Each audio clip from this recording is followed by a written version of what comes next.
বর্তমানে আমরা কৃষকের মাঠে গেলে দেখতে পাই রাসায়নিক সারের দাম বৃদ্ধির কারণে কিন্তু অনেক সময় তারা লাভবান হতে পারেন না। সেক্ষেত্রে কৃষকদের স্বার্থে কিন্তু জৈব কৃষি একটি উদাহরণ হয়ে দাঁড়াতে পারে। আমরা এই অর্গানিক ফার্মিংয়ে এসে পেয়ে গেছি দুজন ছাত্রীকে, যারা কিন্তু এই ফার্মের সঙ্গে যুক্ত। আমরা তাদের সাথে কথা বলে তাদের অভিজ্ঞতার কথা শুনে নেব। আচ্ছা, তোমাদের দেখলাম এখানে কাজ করছো, তো এখানে অর্গানিক ফার্মিংয়ে কি মনে হচ্ছে, ফলন কেমন হচ্ছে? খুব দারুণভাবে শিখছি আমরা অর্গানিক ফার্মিংটা এখানে। আমি এইটাই আমার এটাই বক্তব্য যে যত ফার্মার্স আছে সবাই যাতে অর্গানিক ফার্মিংটা অ্যাডাপ্ট করে খুব জলদি। কেন কি অর্গানিক ফার্মিং প্রচণ্ড আমাদের এনভায়রনমেন্টের জন্যও ভালো।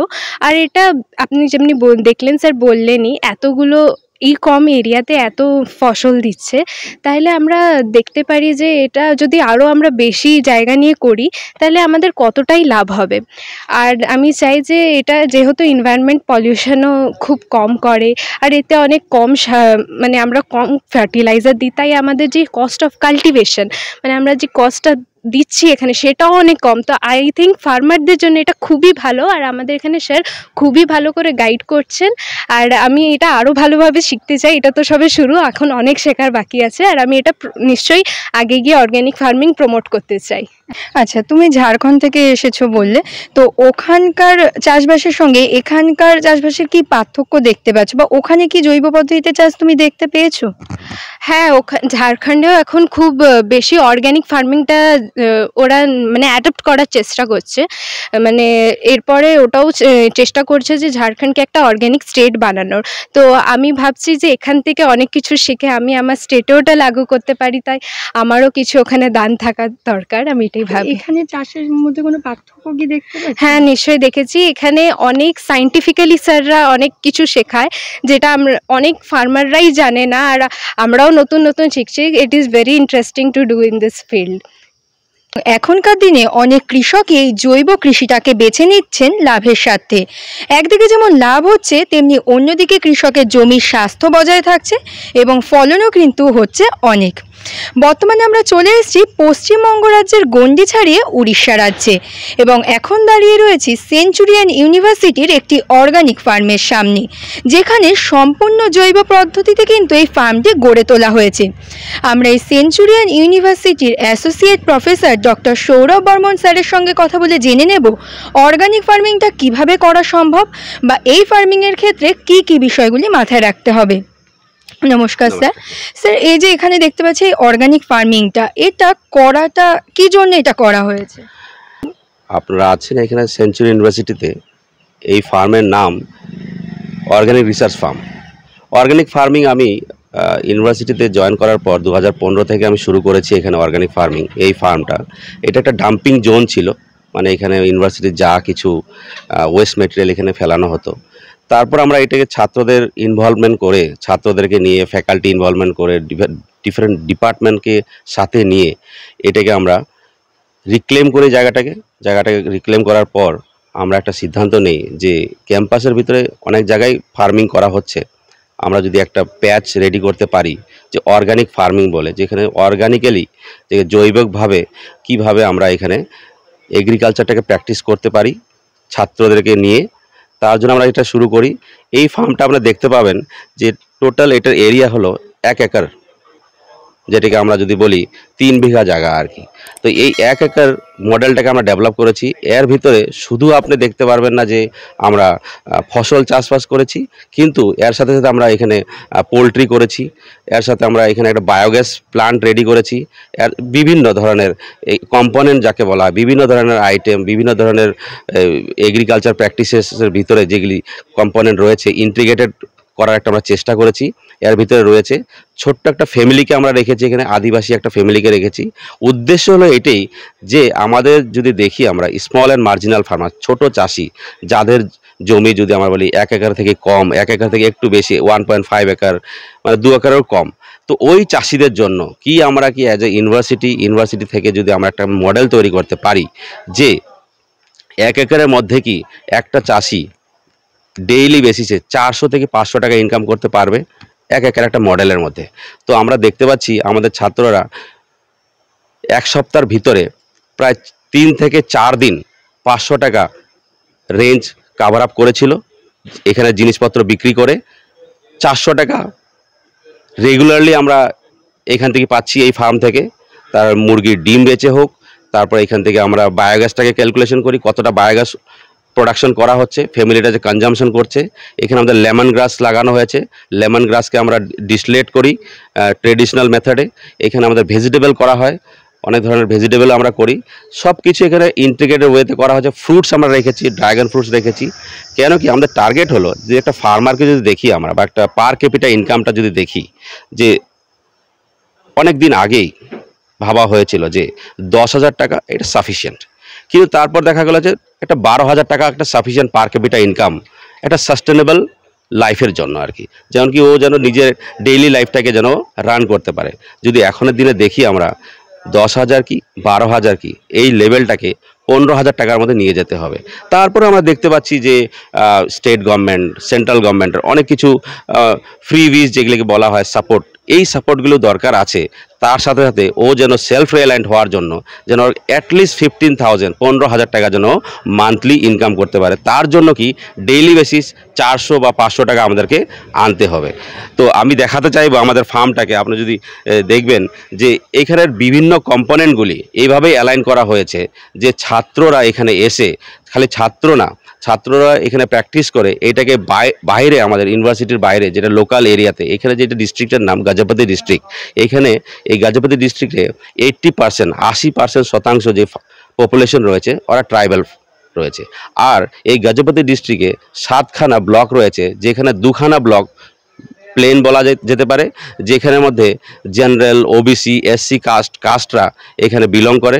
কিন্তু 5টা যেটা ব্লক রয়েছে, এই 5টা ব্লক পুরোপুরি হিলি ব্লক, যেখানে টোটালি ক্যাপচার্ড বাই, যদি বলতে পারি যে ট্রাইবাল ফার্মাররা। তাদের চাষবাস করার ধরন আলাদা, তাদের পাহাড়ের উপরে চাষবাস করে। তো এই ধরনের যদি আমরা, যে ওরা শুধু যেটা চাষবাস করে এখানে, যেটা বলে মান্ডিয়া বলে, যেটাকে মিলেটস বা রাগি, এখানে যেগুলি মিলেটস, বিভিন্ন ধরনের এখানে মিলেটস করে। তো ওদের যদি একটাই চাষবাস করে ওরা মিলেটস বা রাগি, আর না হলে ওরা রাইস করছে। এর বাইরে ওদের কোনো কিছু জানা নেই যে কিভাবে যে অন্য ধরনের চাষবাস করেও যে আমরা নিজের ইনকামটাকে বাড়াতে পারবো। তো ইউনিভার্সিটির এটা একটা ইন্টারভেনশন যে এই ধরনের মডেল ডেভেলপ করে কিভাবে আমরা চাষবাস যে করছে চাষিরা, ওদের কিভাবে আমরা ইনকামটাকে একটু বাড়াতে পারবো। পুরো কি জৈব পদ্ধতিতে চাষ করে লাভবান হওয়া সম্ভব? আর আরেকটা যেটা জিজ্ঞাসা করবো, এখানে কি রাসায়নিক একটুও ব্যবহার করা হয়নি? আমি বলতে চাই এখানে আমরা একটু মাত্র রাসায়নিক ব্যবহার করছি না। জৈবিক খেতি বা অর্গানিক ফার্মিং যদি বলি, এটা বিভিন্ন জায়গায় একটা ডিবেটেবল একটা টপিক, ডিবেটেবল একটা কথাবার্তা যে জৈবিক কি। আজকের ডেটে যদি দেখি যে ফরেস্ট এরিয়া, ইভেন কি ফরেস্ট এরিয়াও যদি আমরা দেখি কোন ধরনের জল ওখানে যাচ্ছে, বর্ষা হচ্ছে, ঠিক আছে। তো ফরেস্ট এরিয়া আমরা বাই ডিফল্ট বলি অর্গানিক, জৈবিক। কিন্তু তারপরে অন্য যেখানে রেসিডেন্সিয়াল এরিয়া, লোক রয়েছে, হিউম্যান অ্যাক্টিভিটিস, যেখানে চাষবাস হচ্ছে, অন্যরাও চাষবাস করছে, এখানে আমাদের জলের contamination, soil contamination, environmental contamination, সব কিছু কন্টামিনেটেড হয়ে রয়েছে আমাদের চারদিকে। তার মধ্যে জৈবিক খেতি, আর জৈবিকটা কতটা জৈবিক, কতটা 100% জৈবিক, এই গ্যারান্টিটা as a faculty of agriculture আমি এটার গ্যারান্টি দিতে পারছি না। এটার ওদের অনেক কিছু এখনও করার বাকি রয়েছে। কারণ কি জৈবিক খেতি মানে যদি অর্গানিক ফার্মিং বলি, এটা টোটাল ইনপুট সাপ্লাই চেন। আমরা বলি যে নিতে হবে আমাদেরকে কাউডাং বা গোবর নিতে হবে, গরুর গোবর নিতে হবে। জৈবিক খেতির মধ্যে এটাও বলে যে যেই গোবরটা আপনি নেবেন সেটা যেন দেশি গরুর যেন হয়। এখন দেশি গরু কি খাচ্ছে? আপনি কি বাজারের কিছু খাবার দাবার খাওয়াচ্ছেন? ওটা একটা কেমিক্যাল, ওটা একটা মিক্সচার রয়েছে। কিন্তু এখন আমি বলি না, আমি বাজারে কিছু খাবার দাবার দিচ্ছি না আমার গরুকে। তো আপনি কোথা থেকে, কোনো ক্ষেত থেকে নিয়ে এসেছেন ফডার, ওই ফডারটাকে কেমিক্যালি করা হয়েছে কি? তো এটা একটা কমপ্লিট চেন। এই চেনের মধ্যে অনেক কিছু পরে কম্পোনেন্ট, এগুলিকে একটা জায়গায় রেকটিফিকেশন করার দরকার আছে। তো অর্গানিক ফার্মিং একটা কনসিস্টেন্ট, এটা একটা আন্দোলন বলা যেতে পারে, এটা একটা রিভলিউশন আনা উচিত, এটা একটা মানুষের ভিতরে প্র্যাকটিস করা উচিত, যেটা বলে আম পাবলিক, যেটা বলে একটা সিটিজেনের ভিতরে আসা উচিত যে আমি অর্গানিক ফার্মিংয়ের মধ্যে ডেইলি বেসিসে কী কন্ট্রিবিউট করতে পারি, कि আমি as a citizen, as a house hold wife or non agriculture, আমি কি প্লাস্টিকটাকে অ্যাভয়েড করতে পারি? তো যখন ইউনিট চেঞ্জ হবে, একটা ইন্ডিভিজুয়াল থেকে চেঞ্জ শুরু হবে, তখন মনে হচ্ছে আমরা আবার গিয়ে পাবো একটা 100% অর্গানিক ফার্মিং বা 100% সারাউন্ডিং আস ইনভায়রনমেন্ট, একটা ইকোসিস্টেম, একটা সাস্টেনেবল ইকোসিস্টেম হবে। স্যার, আরেকটা যেটা জানতে চাইবো, এখনকার দিনে দাঁড়িয়ে যে রাসায়নিকের দাম বৃদ্ধি পাচ্ছে, সেক্ষেত্রে কি কৃষকদের মধ্যে জৈব কৃষির প্রতি আগ্রহ দিনে দিনে বাড়ছে? হ্যাঁ। এটা মানে উড়িষ্যা রাজ্যের কি কন্ডিশন সেটা জানতে চাইবো। উড়িষ্যার মধ্যে বহু জায়গায় অর্গানিক করা হচ্ছে। উড়িষ্যার যদি আমরা একটা জেলা দেখি, যে বার্গার জেলাতে প্রচুর পরিমাণে প্রোগ্রেসিভ ফার্মার রয়েছে, মেশিনারি ইউজ হয় ওখানে। আমাদের বার্গারকে যদি বলি, আমরা বার্গার একটা হট প্লেস, ঠিক আছে, এখানে থেকে বেশি রাইস প্রোডাকশনটা হয়। ওখানের মধ্যে প্রচুর ধরনের মানে ক্যান্সার ডিটেক্ট হয়েছে, ক্যান্সার হসপিটাল পর্যন্ত করার ওখানে প্ল্যানিং চলছে। তো বার্গার জেলাটা already they are in a convergent, কি আমরা কিভাবে আস্তে আস্তে আস্তে আস্তে জৈবিকের দিকে যাব। কেন ওরা দেখে ফেলেছে, একটা থ্রেশহোল্ড লেভেল দেখে ফেলেছে যে কি কন্টামিনেশন। আমরা সবাই জানি পাঞ্জাবের কি অবস্থা, আমরা জানি অ্যাবাউট ক্যান্সার ট্রেন। তো আমি যদি উড়িষ্যার কনটেক্সটে দেখি, আমি ময়ূরভঞ্জে প্রচুর কাজ করি, প্রচুর চাষিরা আছে যারা অর্গানিক বা জৈবিক খেতি করছে। ইভেন কি আমি যদি গাজীপুরতে বলি, পুরো হিলি ট্রেনগুলি আমি যেগুলো বলছি আর কি, ব্লকগুলি, এখানের মধ্যে টোটালি ওরা অর্গানিক্যালি কাল্টিভেশন করছে, কিন্তু লাভবান হচ্ছে, সাস্টেন করছে, তার মানে লাভবান হয়েছে। ওরা প্র্যাকটিস করছে। আরও সামনের দিকে এই ধরনের ইউনিভার্সিটি, এই ধরনের স্কুলরা, এরা যেটা রিসার্চ করছে, আমরা যেটা করছি, এটাকে যদি ফার্মারের ফিল্ডে আমরা নিয়ে যেতে পারি, প্রচুর ফার্মার আমাদেরকে আসে। এখন অবধি সেঞ্চুরি ইউনিভার্সিটি দেখা যায়, যদি পুরো 30টা ডিস্ট্রিক্ট গাজীপুরের মধ্যে, যদি আউট অফ 30টা বলি, যে 24টা ডিস্ট্রিক্টের মধ্যে আমরা 1 লাখ প্লাস চাষিকে আমরা ট্রেনিং দিয়েছি, অ্যাওয়ারনেস দিয়েছি, তার ইম্প্যাক্টও আমরা দেখেছি, তার আমরা ফিল্ড অ্যাসেসমেন্টও করেছি, থার্ড পার্টিকে দিয়ে আমরা এটার আমরা ইম্প্যাক্ট অ্যাসেসমেন্টও করেছি, যে ফার্মারের মধ্যে কী ধরনের ইম্প্যাক্ট হয়। খালি জৈবিক খেতির মধ্যে এইটাই না, আমরা মাশরুম ফার্মিং বলো, লোকাল পোলট্রি বলো, দেশি পোলট্রি বলো, এগুলিকেও আমরা ইনপুট করেছি। যদি আমরা পুরী ডিস্ট্রিক্টকে দেখি, পুরী ডিস্ট্রিক্টের মধ্যে প্রচুর ফ্লাওয়ার কাল্টিভেশন হয়, তো ওখানে ফার্মাররা করছিল না, আমরা ওখানে ইন্টারভেন করেছি, প্রচুর ফার্মারদেরকে আমরা এনজিও থ্রু আমরা ট্রেনিং দিয়েছি যে ফ্লাওয়ার কাল্টিভেশন কেন করা উচিত। উড়িষ্যা একটা এমন জায়গা, এত বড় একটা পপুলেশন রয়েছে, আর উড়িষ্যা কালচারালি দেখা যায় যদি খুবই রিচ। তার মধ্যে এদের সকাল থেকে সন্ধ্যা অবধি যদি দেখা যায় আর কি, এদের ফুল প্রচুর দরকার। আমি দেখেছি উড়িষ্যার গ্রাম থেকে নিয়ে আরবান সিটি থেকে পর্যন্ত দেখেছি ফুলের প্রচুর কনজামশন। এখানে রঙ্গোলি এরা প্রচুর করে, কিন্তু এখানে ফুল প্রোডাকশন হয় না। ফর ইউর কাইন্ড ইনফরমেশন, যে এই ফুলটা আসে কোথায় থেকে, এটা আসে আন্ধ্রা থেকে আর বেঙ্গল থেকে। তাহলে আন্ধ্রা আর বেঙ্গলের মার্কেট কোথায়? উড়িষ্যাতে। তো উড়িষ্যা একটা এমন বেল্ট রয়েছে যেখানে ফ্লাওয়ার কাল্টিভেশন পার্টিকুলারলি চাষিদেরকে অনেক উপরে নিয়ে যেতে পারে। কোনো কৃষক যদি আগ্রহী হন এই অর্গানিক ফার্মটা করতে, তো 1 একর জায়গার মধ্যে তারা কি কি করতে পারেন এই অর্গানিক পদ্ধতিতে? যদি আমরা বলি আর কি, 1 একরের মধ্যে যদি কেউ যদি অর্গানিক ফার্মিং করতে চায় আর যদি লাভবান হতে চায় আর কি, আমি শুধু বলবো না যে শুধু সে সবজি চাষ করুক বা ভেজিটেবল চাষ করুক। আমি যেটা ডেভেলপ করেছি এই মডেলে, যেন সব ধরনের কম্পোনেন্টগুলি রাখে আর কি, যেখানে আমাদের মেডিসিনাল, যেটা কি ও লোকাল মেথডে, লোকাল হিসেবেও ওটাকেও ফিল্ট্রেট করতে পারবে, এক্সট্রাক্ট করতে পারবে। যেমন কি আমি লেমন গ্রাসের কথা, আমরা লেমন গ্রাস রেখেছি আমরা ছোট্ট একটা প্যাচে। এই ধরনের 1 একরটাকে আমরা বিভিন্ন প্যাচের মধ্যে ডিভাইড করে দিয়েছি। আমরা ভার্টিক্যাল ফার্মিংও শুরু করেছি এখানে, আমরা শুরু করেছি পোলট্রি, আমরা করেছি ড্রাগন ফ্রুটস। তো ফল রাখতে হবে, তার মধ্যে ভেজিটেবল রাখতে হবে, তার মধ্যে পোলট্রি তা রাখতে হবে, ওর বলতে চাই আমি যেটা গরু রাখতে হবে, লোকাল দেশি কাউ।